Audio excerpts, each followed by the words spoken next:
Ik hou nog echt van dat dikbillenvlees, het rundvlees.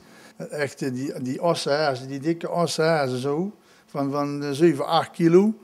Toen ik van mijn vader overnam was het in 273. Toen waren er 17 slagers. Ja. En nu zijn er nog 2. Overal maar supermarkt.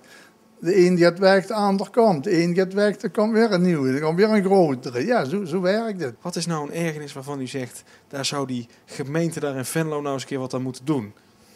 Ja, ze zijn hier, breken alles open. Overal is alles dicht. Daar erger ik me eigenlijk dat je nergens meer door kunt. Dat ze dan ook iets goed afmaken. Daar erger ik me aan. Ze maken niks af. Ik ben een VVD-man. Ja. Maar als Wilders hier in de gemeente mee zou doen, zou je dan op hem stemmen? Ja, absoluut. Ja? Wat hij met die islam, ja, daar bemoei ik me niet mee. Daar hou ik me helemaal niet bezig. Ieder moet voor zijn eigen. Dus wat hij zegt, maar ja, hij zegt even ook goede dingen. Ja. Hele goede dingen. Maar noem eens een aantal goede dingen waarom u dan denkt, daarom zou ik op hem willen stemmen. Ja, zeg, voor de vrij. Ieder kan doen en laten wat hij wil. En dat ambachtelijke wat hier verdwijnt. Ja. Gelukkig heeft u nog een zoon. Misschien kan die er even bij komen. Gelukkig heeft u nog een zoon die misschien wel het bedrijf over kan nemen. Ja, het kan. Het is te hopen.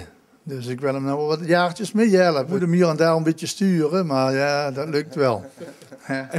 En heb jij zin om dit bedrijf voor te zetten van je vader? We zijn altijd, maar of het gaat.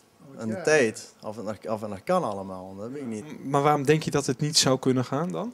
Ja, dat is verleden. 10 jaar geleden heb ik een zwaar auto-ongeluk gehad. En ik weet niet of ik het nog kan. Dus, minder zien, meer concentreren. Je kan ook niks onthouden. Dus als ik zeg, je moet 25 gram per kilo winnen. Na 2 minuten weet je het niet meer. Dan moet ik schrijven, heeft hij al een schriftelijk. Ik alles op wat ik moet dus je korte termijn geheugen is aangetast. Ja, overgestoken door groen en een vrachtwagen door rood gereden. Dus aanrijden met een vrachtwagen gehad. Ja. Dus een soort split second was het. Ja. Dus helaas, niks te doen. Ja. Maar we zijn nu 10 jaar verder. Dus, ja.